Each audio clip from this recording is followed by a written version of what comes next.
Hello दोस्तों, good morning. कैसे हैं आप सब लोग? उम्मीद है आप सब लोग बहुत अच्छे होंगे।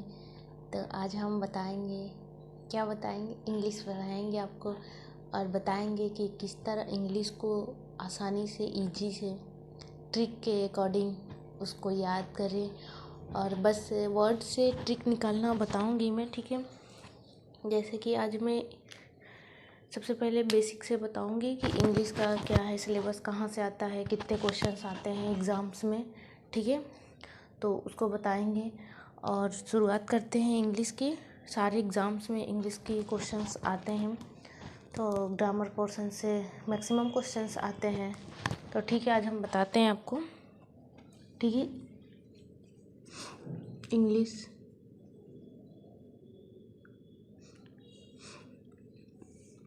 तो इंग्लिश से मैं बताने जा रही हूँ आपको कि कितने क्वेश्चंस कहाँ कहाँ से आते हैं, किस किस सेक्शन से आएंगे, वो मैं बताएंगी। जनरली इंग्लिश को दो भागों में डिवाइड करते हैं, ठीक है। एक है इंग्लिश ग्रामर,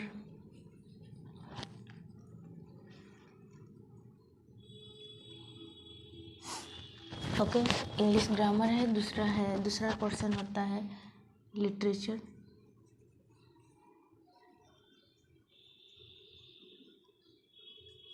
ठीक है। तो इस वाले पार्ट में सारे हो गए पार्ट ऑफ स्पीच, ओके। तो ये तो सबको पता है कि पार्ट ऑफ स्पीच में सारे ग्रामर के पोर्शंस आ जाते हैं, ओके। सेकेंड है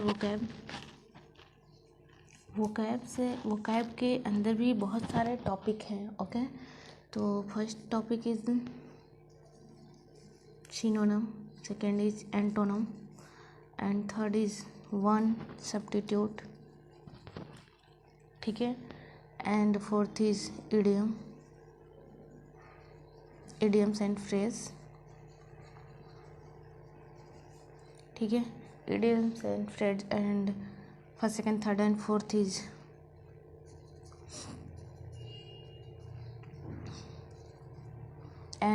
इज स्पेलिंग एरर,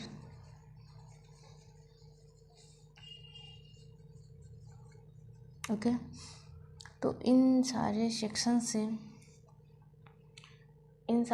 से कितने क्वेश्चंस बनते हैं और कहाँ कहाँ से किस किस टाइप के क्वेश्चंस आते हैं, वो सारे क्वेश्चंस को बताऊंगी मैं। जितने भी कॉम्पिटिटिव एग्ज़ाम है उसको बताऊंगी मैं कि कहाँ कहाँ से क्वेश्चंस आता है, ठीक है। तो all exams will be asked in this topics, okay. Questions are available in this examinations. तो maximum two marks, okay. 2 marks, 2 marks and 2 marks and 2 marks, total 10 marks, okay. 10 marks से क्वेश्चंस इन सारे topics से आते हैं, ठीक है। तो जैसा कि मैंने बताया अभी, तो बहुत ही इम्पोर्टेंट है ये सारे टॉपिक, ठीक है। तो इन सारे टॉपिक को हम पढ़ेंगे और इसको किस तरह याद करें वो मैं बताऊंगी। और इसका अर्थ क्या है, मीनिंग क्या है, सबको मैं समझाते हुए चलूँगी, बताते हुए चलूँगी, ठीक है। इसको क्लीन कर देती हूँ मैं। इतना समझ में आ गया। इंग्लिश को दो पार्ट में बांटते हैं, ठीक है।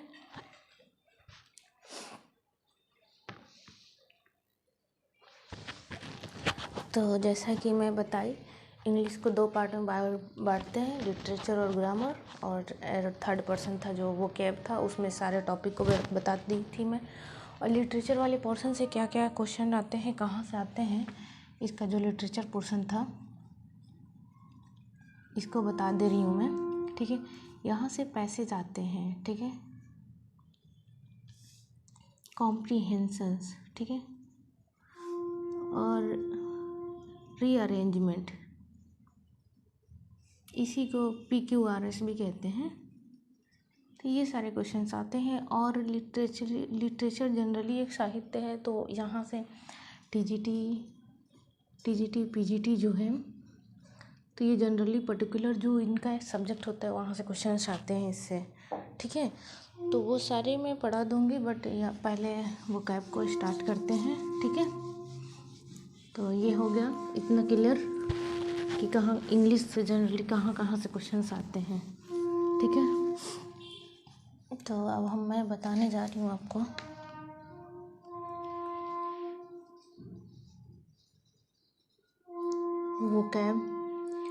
वोकैब में मैं आपको बताऊंगी सिनोनिम और दूसरा बताऊंगी एंटोनिम्स। तो सिनोनिम का मतलब होता है समानार्थी या पर्यायवाची, ठीक है, पर्यायवाची। और एंटोनिम का मतलब होता है विलोम शब्द, ठीक है, विलोम शब्द। उल्टा भी कह सकते हो, अपोजिट। और इसका हो गया सेम वर्ड, ठीक है। अपोजिट हो गया ये, इसका हो गया सेम वर्ड। तो एक वर्ड होता है और उसका बनेगा सिनोनिम और उसका ही बनेगा एंटोनिम। तो एक वर्ड क्या पॉजिटिव वर्ड क्या होगा, उसका नेगेटिव वर्ड क्या होगा, ये मैं बताऊंगी। और यहाँ से सिंपली क्वेश्चन आता है, बहुत सारे क्वेश्चंस आते हैं, मैक्सिमम हर एग्ज़ाम में 2 क्वेश्चन यहाँ से, 2 क्वेश्चन यहाँ से, और 1 वर्ड सब्स्टिट्यूट से, इडियम एंड फ्रेज, यहाँ से सारे से क्वेश्चंस आते ही हैं। तो 4 नंबर आपका यहाँ से कवर होगा। हेलो दोस्तों, आइए कंटिन्यू करते हैं। और मैं आपको बताने जा रही हूँ जैसे कि इंग्लिश में ये वर्ड का किस तरह अपोजिट बना है और उसका किस तरह पॉजिटिव बना है। Opposite and positive synonym and antonym. तो जनरली एग्ज़ाम में अपोजिट पॉजिटिव नहीं आता है, सिनोनिम एंटोनिम ही आता है, ठीक है। तो हम सिनोनिम्स और एंटोनिम को बताएंगे। सिनोनिम को पर्यायवाची कहते हैं, ठीक है, इसको पर्यायवाची कहते हैं, और उसको एंटोनिम को विलोम शब्द कहते हैं, ठीक है। तो अब मैं यहाँ आपको बताऊंगी कि किस तरह याद करें, किस तरह ट्रिक बताएं। जिस तरह की ये यहाँ पे है बेनेवोलेंस, तो बेनेवोलेंस का मतलब क्या होता है, हिंदी अर्थ क्या है। बेनेवोलेंस का हिंदी अर्थ है परोपकारी, ठीक है। बेनेवोलेंस का हिंदी अर्थ क्या होता है, परोपकारी। अब पर बेनेवोलेंस का ट्रिक क्या होगा, इस वर्ड को देखिए आप, बेनेवोलेंस, बिना वायलेंस, जो बिना वायलेंस के रहे, जो बिना वायलेंस के जीवन को जिए, जो लड़ाई झगड़ा ना करे, जो सदा जीवन उच्च विचार, दैट मीन की परोपकारी। तो उस तरह के इंसान को क्या कहेंगे, बेनेवोलेंस। इस वर्ड से ही पता चल रहा है, ट्रिक यहीं से बन जा रही है, जो बिना हिंसा के रहे, ठीक है, बेनेवोलेंस। तो आप ट्रिक बना लीजिए, जो बिना हिंसा के रहे, उसे क्या कहेंगे, उसे बेनेवोलेंस कहेंगे। तो ये हो गया आपका ट्रिक, बेनेवोलेंस। आप किसी भी वर्ड को जब तक तोड़ेंगे नहीं तब तक वो याद नहीं होगा, जब तक तोड़ेंगे नहीं तब तक जोड़ेंगे नहीं। वही चीज़ें सोचेंगे कि आप इस तरह पूरा रट लें, तो रटना नहीं है, इस चीज़ को समझ के याद करना है। बेनेवोलेंस दैट मीन की परोपकारी, और ये वर्ड से ही याद हो गया, बिना वायलेंस के जो रहे उसे क्या कहेंगे, परोपकारी कहेंगे, ठीक है। अब इसका सिनोनिम क्या है, इसका सिनोनिम है ह्यूमैनिटी, ये तो बहुत ईजी है। जेनरसिटी, ये भी ईजी है। चैरिटी, ये भी पता है आपको। लिबर्टी, ये भी है, सेम वर्ड है इसका। अब ये हो गया विलोम शब्द। एंटोनिम का मतलब क्या होता है, विलोम शब्द, उल्टा। जैसे परोपकारी है, अच्छा इंसान है, तो यहाँ पे क्या होगा, वो अच्छा नहीं होगा, ठीक है, सिंपल सी बात है। वो अच्छा है तो यहाँ क्या होगा, अच्छा नहीं। बेनेवोलेंस है, अच्छा इंसान है। मेलेवोलेंस है, अच्छा इंसान नहीं है, ठीक है। दूसरा क्या हो गया, इनह्यूमैनिटी। यहाँ पे क्या है, ह्यूमैनिटी, मानवता को दिखा रहे हैं, यहाँ पे क्या है, इनह्यूमैनिटी। मैलिग्निटी, वहाँ पे क्या है, वहाँ पे अच्छाइयाँ बता रही हैं, यहाँ पे क्या करेंगे, उसका सेम टू सेम अपोजिट बता देंगे, मैलिग्निटी, अनकाइंडनेस। तो जब क्वेश्चंस आए एग्ज़ाम में तो जो पूछे उसी का आंसर देना है, ठीक है। जैसे मैं पूछूं कि ये ह्यूमैनिटी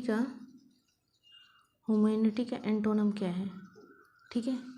ह्यूमैनिटी का एंटोनम क्या है, तो ह्यूमैनिटी का एंटोनम मानवता है, तो इनह्यूमैनिटी हो जाएगा, ठीक है।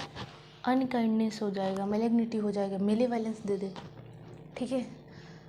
अब यहीं से पूछ ले मेलेवलेंस का एंटोनम क्या होगा, ठीक है। मेलेवलेंस का एंटोनम क्या होगा, तो इसका मतलब होता है, इसका एंटोनम पूछ रही हूँ, ठीक है। मेलेवलेंस का एंटोनम पूछ रही हूँ, तो मेलेवलेंस का जो एंटोनम होगा वो क्या होगा। मेलेवलेंस मतलब क्या होता है, अच्छा इंसान नहीं है, तो इसका एंटोनम क्या होगा, अच्छा इंसान, दैट मीन कि बेनेवलेंस, ठीक है। इसका आंसर क्या होगा, बेनेवलेंस होगा, या फिर इनमें से चार हो, ना कि इसमें से होगा, ठीक है। समझ में आया, तो लाइक सब्सक्राइब करें, और सबसे ज़्यादा चीज़ है कि ध्यान से देखें इस वर्ड को और याद करने की कोशिश करें। बस देखना है, देखने के बाद वर्ड को ट्रिक अपने आप आपके दिमाग में बैठ जाएगा। ट्रिक तो मैं बता ही दे रही हूँ, बना ही दे रही हूँ ट्रिक, ठीक है। उसके साथ ये सारे वर्ड को भी बता रही हूँ मैं, ठीक है। तो समझ में आया इतना। नेक्स्ट वर्ड बताऊँ, इतना रेज कर दूँ, ठीक है। तो नेक्स्ट वर्ड बताती हूँ मैं, इतना रेज करती हूँ, ठीक है। तो समझ में आ गया, इसीलिए मैं पहले ही लिख दी थी। ये लिखने और रेज करने में ज़्यादा टाइम वेस्ट होता है, ठीक है। मैं क्वेश्चंस भी दिखाऊंगी, किस तरह सीजीएल में क्वेश्चंस आए हैं, किस तरह क्वेश्चंस पूछे जा रहे हैं एग्ज़ाम में, सारे एग्ज़ाम्स में। तो ये एक ऐसा टॉपिक है जिसमें क्वेश्चंस आते ही आते हैं, ठीक है। तो मैं आपको बताऊंगी कि किस तरह के क्वेश्चंस आ रहे हैं, ठीक है। तो दूसरा वर्ड है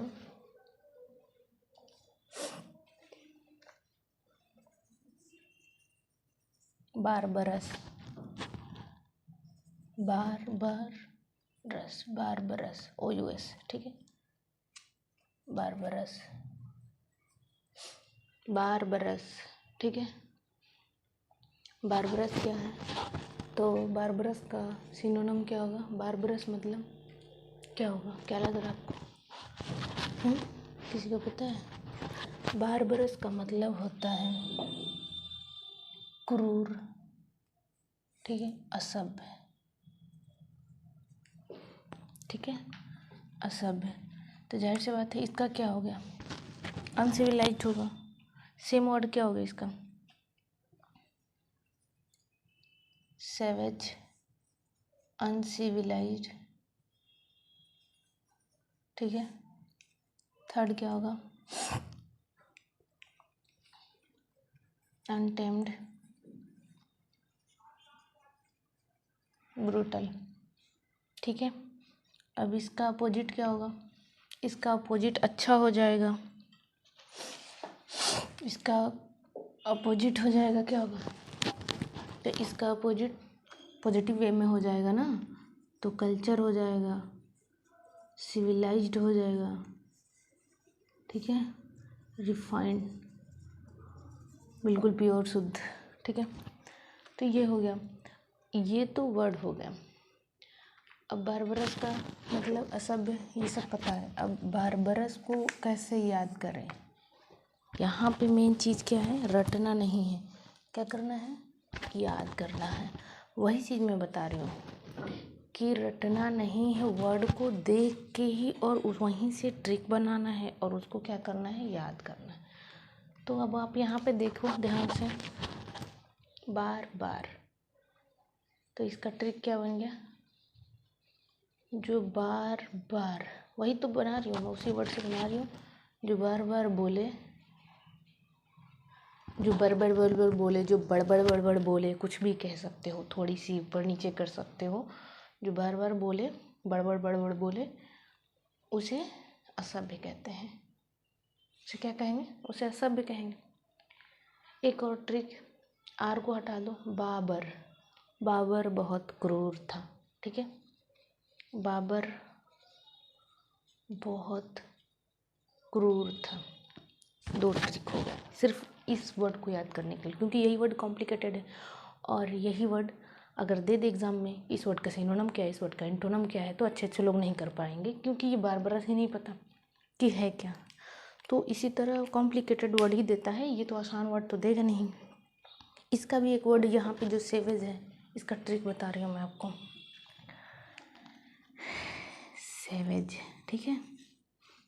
सेब कहते हैं ना, सेब, तो थोड़ा सा एक को एक कर लो, जो खुद को सेब ना रखे, जो खुद को सेब ना रखे क्या है, असुरक्षित है, असभ्य है, बेकार है, खराब है, ठीक है, नेगेटिव वर्ड हो गया। तो ये हो गए इतने सारे। सिवेज अनसिविलाइज्ड, तो बिल्कुल पता चल रहा जो बिल्कुल ही अनसिविलाइज्ड हो, ठीक है। अनटेम्ड, इसका भी मतलब वही होता है, बिल्कुल असभ्य, ब्रूटल, क्रूर है, असभ्य है, सिवेज हो गया, ठीक है। तो ये सारे वर्ड हो गए। कल्चर्ड, सिविलाइज्ड, रिफाइंड, ठीक है।